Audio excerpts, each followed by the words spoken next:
Good morning students. इससे पहले lecture में हम लोगों ने पेरोक्सिसोम को देखा था और पेरोक्सिसोम के क्या कार्य होते हैं, कहाँ पेरोक्सिसोम पाया जाता है, उसके बारे में स्टडी की थी। नेक्स्ट चलते हैं हम राइबोसोम की तरफ।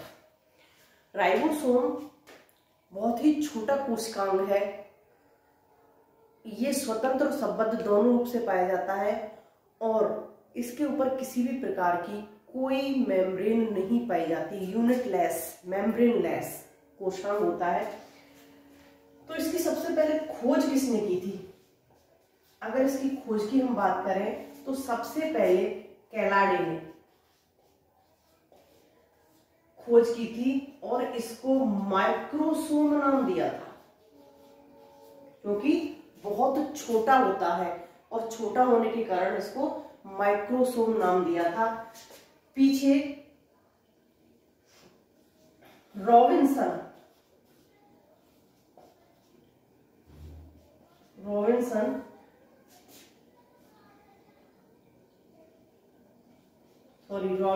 ने और ब्राउन ने,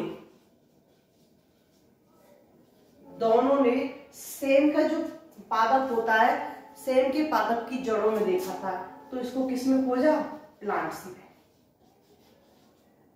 वैसे एनिमल्स में जो खोजने का श्रेय जाता है वो जाता है पैरडे। एनिमल्स में जो खोज का श्रेय जाता है वो जाता है पैरडे की तरफ। लेकिन यहाँ पर दोनों नाम आते हैं, क्योंकि माइक्रोसोम नाम कैलाडे ने दिया था और पीछे एनिमल्स की सेल्स के अंदर इन्होंने बताया था कि सभी एनिमल्स की सेल्स में पाया जाता है। प्लांट में सबसे पहले रॉबिन्सन और ब्राउन ने इनको देखा था। उपस्थिति की अगर हम बात करें,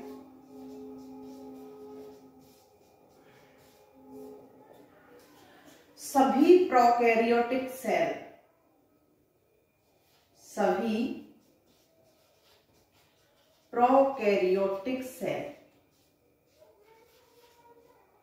और सभी यूकैरियोटिक सेल, सभी प्रोकैरियोटिक सेल में उपस्थित होता है और सभी यूकैरियोटिक सेल में उपस्थित होता है। लेकिन इनकी कम और अधिकता की बात करें, नेक्स्ट चलते हैं संख्या की तरफ। संख्या, आकार और आकृति। संख्या, आकार और आकृति की बात करें तो ऐसी सेल्स जो कैंसर युक्त हो,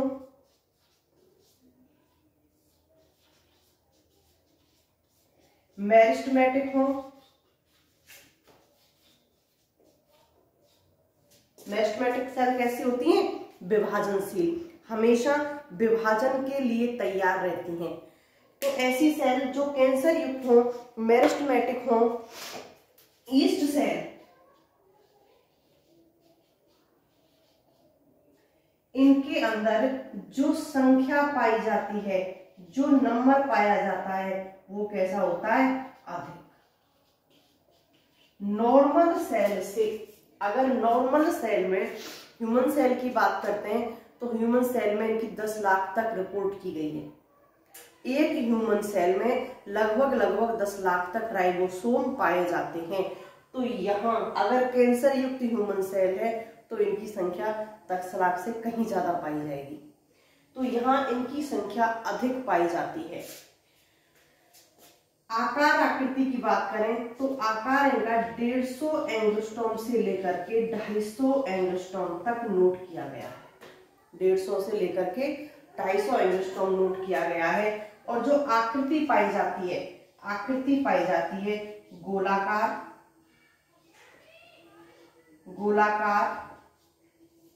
अंडाकार या स्फेरिकल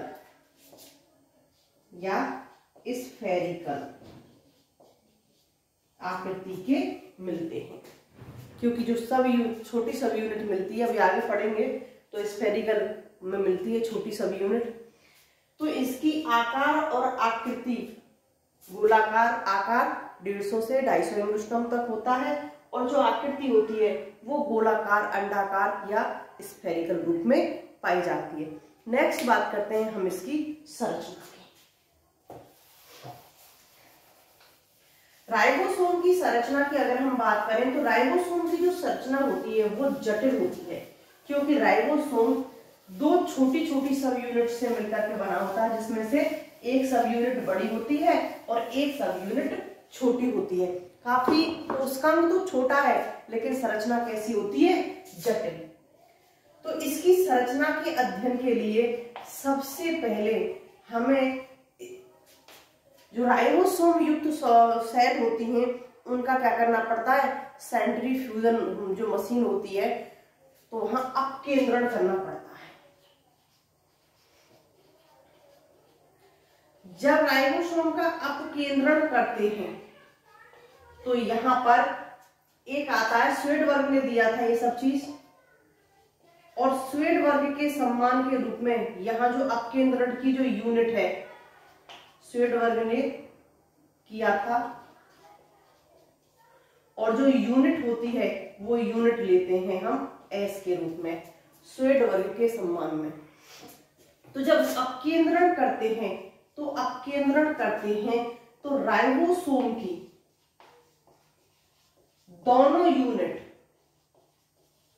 दोनों सब यूनिट अलग हो जाती है। और अलग कैसे होती हैं? अणुभार के अकॉर्डिंग, अणुभार के आधार पर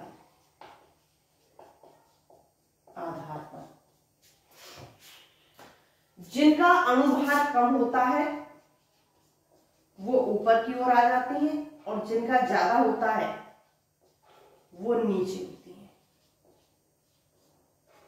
क्योंकि अपकेंद्रण करते हैं तो क्या होती हैं? टेस्ट ट्यूब होती हैं। टेस्ट ट्यूब में भरकर के सॉल्यूशन को और सेंट्रीफ्यूज जो मशीन होती है उसमें लगा देते हैं, जिसकी काफी बड़ी कैपेसिटी होती है कि कहीं 2 से 3 हजार पर मिनट के हिसाब से होती है, कहीं 60,000 पर मिनट के हिसाब से होती है, और कहीं इससे भी ज्यादा पाई जाती है।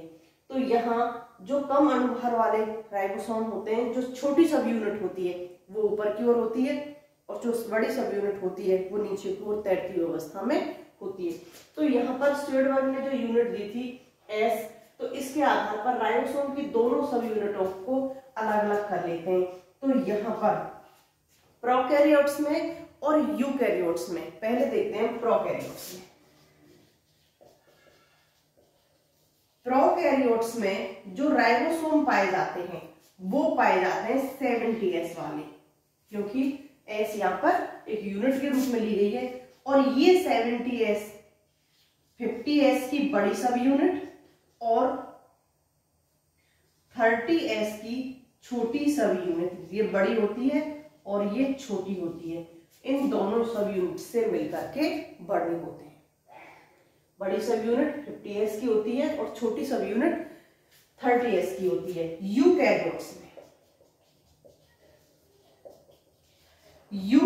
में 80S राइबोसोम पाए जाते हैं, जो 60S की बड़ी सब यूनिट होती है और 40S की छोटी सब यूनिट होती है।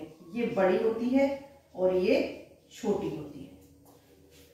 तो दोनों ही दो यूनिटों से मिलकर के बने होते हैं, चाहे हम प्रोकैरियोट्स को देख लें चाहे हम यूकैरियोट्स को देख लें। यहां जो 70S राइबोसोम पाए जाते हैं ये यूकैरियोट्स की, यूकैरियोटिक सेल्स की माइटोकॉन्ड्रिया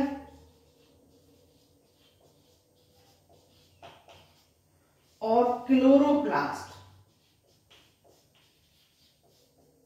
दोनों में उपस्थित होते हैं।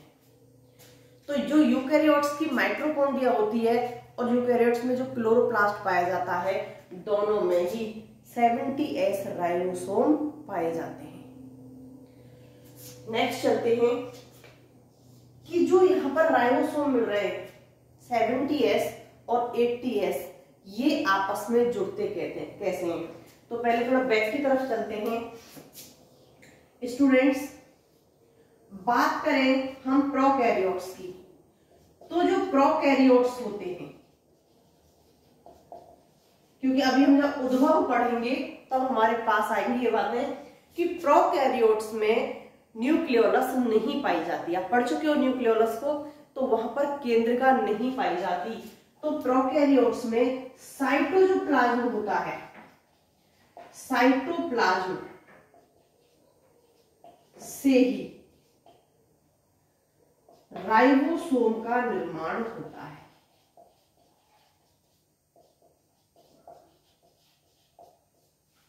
लेकिन यूकैरियोट्स में केंद्रिका पाई जाती है। कहां? केंद्रक में। केंद्रक के अंदर जो केंद्रिका पाई जाती है, इस केंद्रिका में निर्माण होता है राइबोसोम का। तो यहां जो केंद्रक के छिद्र होते हैं, इस प्रकार से संरचना पड़ी थी कुछ।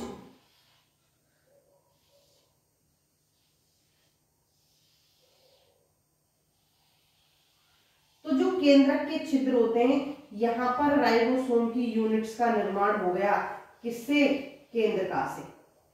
तो ये इन छिद्रों से होकर के कहां आ जाएंगे? बाहर। कहां?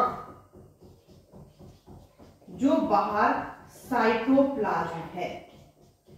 निर्माण हो रहा है न्यूक्लियोप्लाज्म में, केंद्रक में, और किस जगह पर? केंद्रिका में।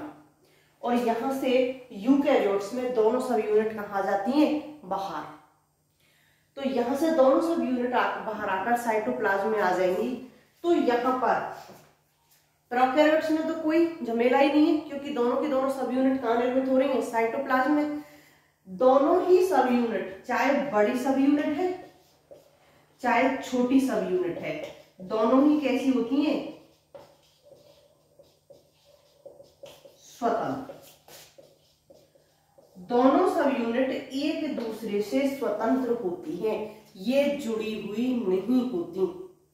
अगर प्रोटीन का संश्लेषण होना है तो दोनों सब यूनिट का जुड़ना अनिवार्य है, क्योंकि प्रोटीन का संश्लेषण तभी होगा जब दोनों सब यूनिट जुड़ेंगी। तो ये दोनों ही सब यूनिट कब जुड़ती हैं? अगर साइटोप्लाज्म में 0.001 मोलर की सांद्रता हो जाए। किसकी? मैग्नीशियम आयन की। अगर मैग्नीशियम आयन साइटोप्लाज्म में इन सांद्रता में उपस्थित हैं, तो ही ये आपस में जुड़ेंगी। तो एक राइबोसोम दूसरे राइबोसोम के ऊपर आकर के क्या हो जाएगा? जुड़ जाएगा। बड़ी सब यूनिट पर छोटी सब यूनिट आकर के जुड़ जाती है। अगर इस सांद्रता को हम 10 गुना बढ़ा दें, तो यहां पर एक राइबोसोम दूसरे राइबोसोम से तो जुड़ा हुआ है, तो 2 राइबोसोम आपस में जुड़ जाएंगे, और ये कंडीशन क्या कहलाएगी? डायमर। अगर साइटोप्लाज्म में इनकी सांद्रता को, मैग्नीशियम आयन की सांद्रता को हम 10 गुना बढ़ा दें, तो यहां पर 2 राइबोसोम आपस में जुड़ जाते हैं। नेक्स्ट बात करते हैं कि राइबोसोम आपस में जुड़ते कैसे।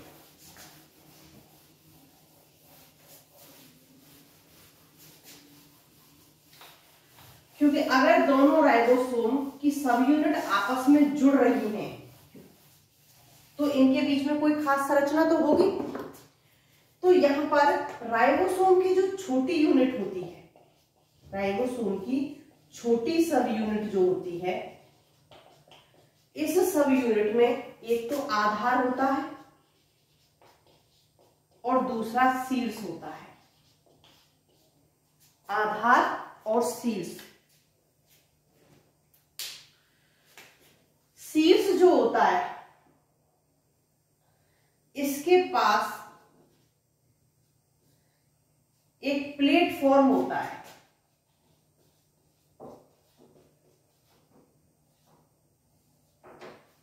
और इस प्लेटफॉर्म के पास में एक खांच पाई जाती है, जिसे हम क्लेफ्ट कहते हैं।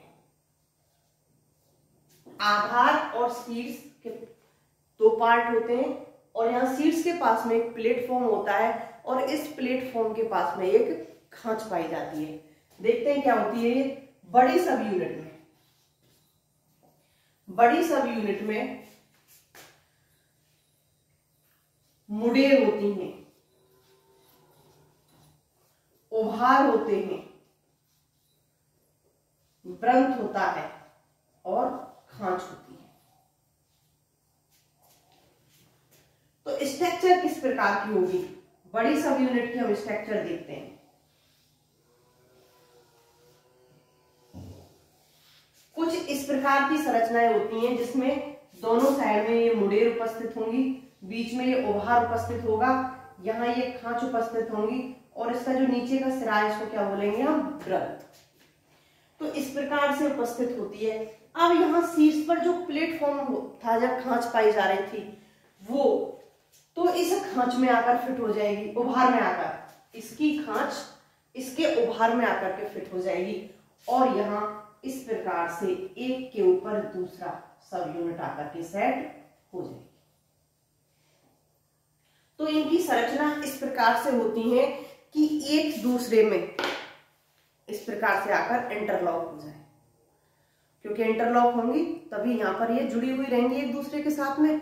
तो संरचना इस प्रकार से होती है कि एक की संरचना दूसरे की संरचना के साथ में इंटरलॉक हो जाती है और यहाँ पर राइबोसोम की दोनों यूनिट क्या हो जाती हैं? जुड़ जाती हैं।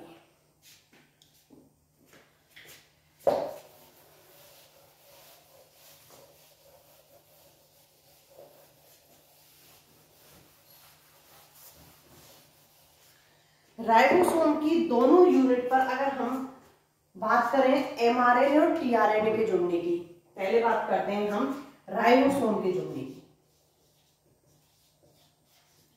कि जो राइबोसोम है ये राइबोसोम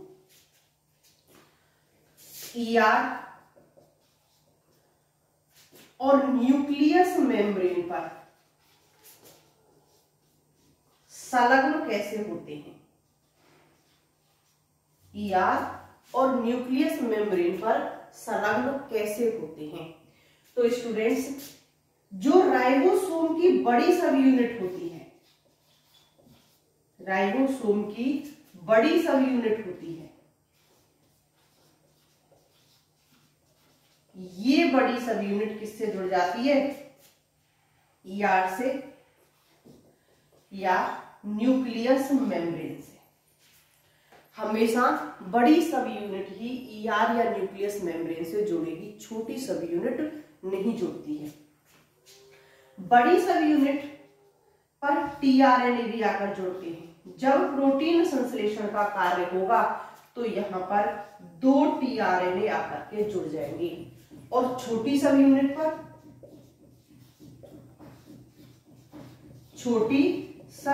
पर आकर के एमआरएनए जुड़ेगा, क्योंकि एमआरएनए मैसेंजर होता है, सूचनाओं का वाहक होता है। तो ये सूचनाओं का वाहक जो होता है ये छोटी सब यूनिट के आकर जुड़ता है और यहाँ पर इन सूचनाओं के अकॉर्डिंग जो अमीनो अम्ल को लाया जाएगा वो टीआरएनए कहाँ आकर के जुड़ेगा? बड़ी सब यूनिट पर आकर के जुड़ता है। अभी थोड़ी देर पहले बताया था कि न्यूक्लियोलस से ये स्वतंत्र अवस्था में आते हैं और साइटोप्लाज्म में स्वतंत्र रहती हैं, दोनों सब यूनिटें स्वतंत्र रहती हैं। लेकिन जब काम आता है प्रोटीन संश्लेषण का, क्योंकि एमआरएनए का एक ही कार्य होता है प्रोटीन का संश्लेषण, तो यहाँ राइबोसोम का एक ही कार्य होता है प्रोटीन का संश्लेषण। जब यहाँ प्रोटीन संश्लेषण की बात आती है तो यहाँ पर जो मैग्नीशियम आयन की सांद्रता है वो साइटोसोल में या साइटोप्लाज्म में एक नियत हो जाएगी और दोनों की दोनों यहाँ पर आकर के जुड़ जाएंगी। तो इस कंडीशन में क्या होगा?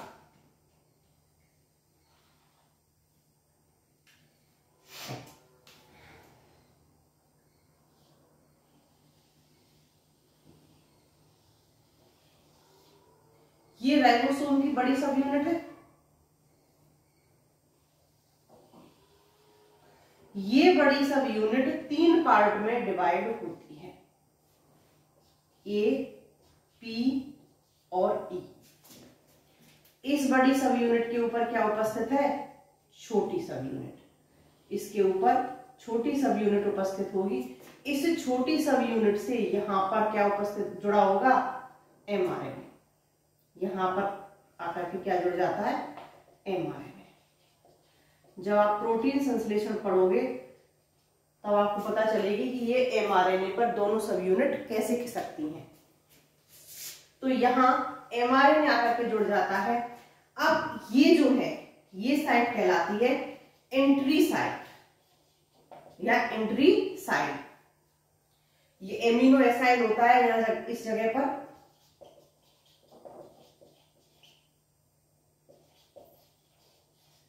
यहां एमिनो एसाइड है, ये एंट्री साइट कहलाती है। तो सबसे पहले जो टीआरएनए आता है ये आकर के कहां जुड़ जाता है, यहां।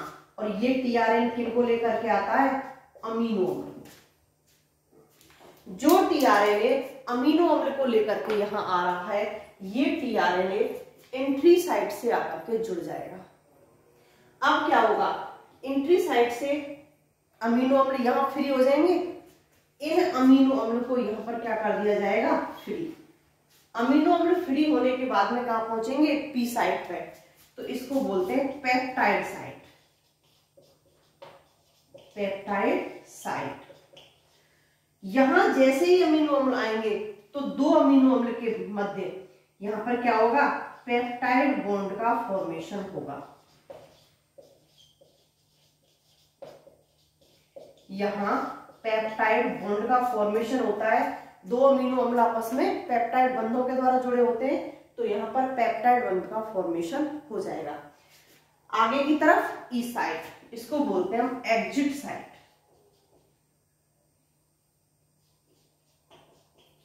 Exit site. ये अमीनो अम्ल को फ्री करके टीआरएनए यहां से खिसक लिया, चला गया। जैसे फैक्ट्री में माल बन रहा है तो रॉ मटेरियल को लेकर के ट्रक आए, खाली करके चले गए। अब यहाँ फैक्ट्री में काम चल रहा है, रॉ मटेरियल से यहाँ पर विभिन्न प्रोडक्ट्स को बनाया जा रहा है। तो फिर क्या होगा, उनकी लोडिंग होगी। जो प्रोडक्ट बने उनकी लोडिंग होगी, तो लोडिंग होके सिर पर तो जाएगा नहीं, किससे जाएगा, किसी व्हीकल से। तो यहां पर क्या होगा, जो खाली टीआरएनए है, कैसा होता है ये, खाली। ये खाली टीआरएनए है, इधर से जो पेप्टाइड आ रहे हैं, इन पेप्टाइड को लेकर जाता है। क्योंकि स्टूडेंट्स, जब फर्स्ट टाइम प्रोटीन का संश्लेषण होता है तो छोटी छोटी पेप्टाइड्स का निर्माण होता है, और ये पेप्टाइड्स विभिन्न बॉन्डों के द्वारा आपस में जुड़कर के क्या बनाती हैं, प्रोटीन का संश्लेषण करती हैं, प्रोटीन का निर्माण करती हैं। तो इन छोटी छोटी पेप्टाइड को हम प्राइमरी प्रोटीन भी कहते हैं। जब प्रोटीन आप लोगों ने 11th-12th में पढ़ी होगी तो वह primary, secondary, tertiary, quaternary protein को पढ़ा है। तो ये पेप्टाइड छोटी छोटी या प्राइमरी प्रोटीन होती हैं, जिनको लेकर के टीआरएनए यहां से मूव कर जाता है। तो ये जो राइबोसोम की जो बड़ी साइट है, इस बड़ी साइट पर एग्जिट साइट पर एक टीआरएनए होता है जो खाली होता है, और एंट्री साइट पर दूसरा टीआरएनए होता है जो कैसे होता है, अमीनो अम्ल को लेकर के आता है, जो यहाँ पर फ्री कर जाता है। तो इस प्रकार से यहाँ पर पेप्टाइड बॉन्ड का फॉर्मेशन होगा और प्राइमरी प्रोटीन का निर्माण होगा। और इसके साथ साथ ये एमआरएनए है, ये एमआरएनए भी ऐसे लंबी श्रृंखला होगी। ये एमआरएनए पर पूरी की पूरी दोनों यूनिट ऐसे खिसकती हुई चली जाएंगी। तो यहां से एमआरएनए इधर की साइड में फ्री होता चला जाएगा। एमआरएनए इधर की साइड में इसकी कोडिंग होती चली जाएगी और फ्री होता चला जाएगा। जैसे ही प्रोटीन का यहाँ संश्लेषण होगा तो दोनों की दोनों साइड क्या हो जाएंगी, एक दूसरे से फ्री। बड़ी सब यूनिट अलग और छोटी सब यूनिट अलग, पेप्टाइड अलग, क्योंकि इनको लेके तो टीआरएनए चला जाएगा। ये सब चीज एक दूसरे से स्वतंत्र हो जाती हैं। नेक्स्ट पढ़ते हैं राइबोसोम के प्रकार। राइबोसोम के प्रकार। राइबोसोम दो प्रकार के हैं, इनके अणुभार क्या है, इनमें कौन से आरएनए पाए जाते हैं, तो देखते हैं हम। तो यहाँ पर जो राइबोसोम हमने दो प्रकार देखे थे, एक था 70S और दूसरा था 80S। ये मिलते हैं प्रोकैरियोट्स में और ये मिलते हैं यूकैरियोट्स में।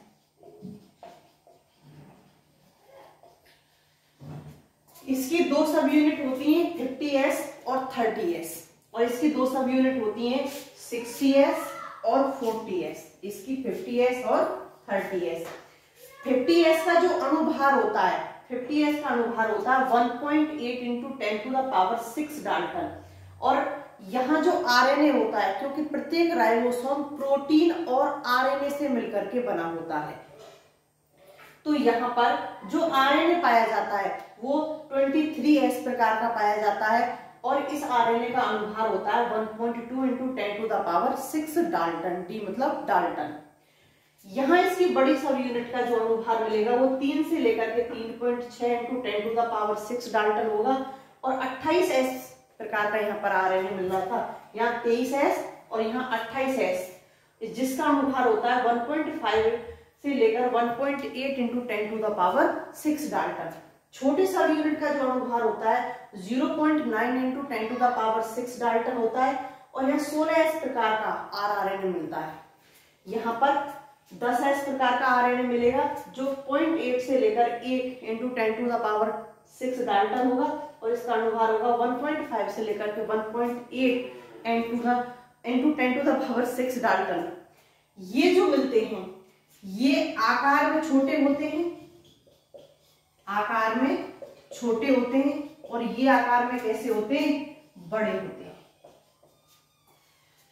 इनका अणुभार क्या होता है, यहाँ जो अणुभार मिलता है ये अणुभार होता है कम, लेकिन इनका अणुभार इनसे क्या है, सामने हमको दिखाई दे रहा है, इनका अणुभार यहाँ ज्यादा होता है।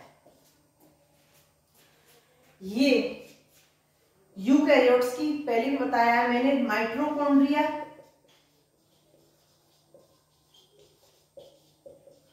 और क्लोरोप्लास्ट में मिलते हैं। माइटोकॉन्ड्रिया और क्लोरोप्लास्ट में उपस्थित होते हैं। एक ईस्ट के अंदर और पाया जाता है जिसे हम 60S प्रकार का बोलते हैं, जो ईस्ट में पाया जाता है। 60S प्रकार का राइबोसोम पाया जाता है उसके अंदर। तो यहाँ पर मेनली जो हम मानते हैं वो दो प्रकार के मानते हैं, 70S और 80S के राइबोसोम। नेक्स्ट देखते हैं कि इनका केमिकल कंपोजिशन क्या होता है। हमको पता है कि आरएनए है तो प्रोटीन और आरएनए से राइबोसोम है, प्रोटीन और आरएनए से मिलकर के बना होगा। तो यहाँ पर प्रोटीन कौन सी पाई जाएंगी और आरएनए कौन से पाए जाते हैं, तो देखते हैं स्टूडेंट नेक्स्ट लेक्चर में।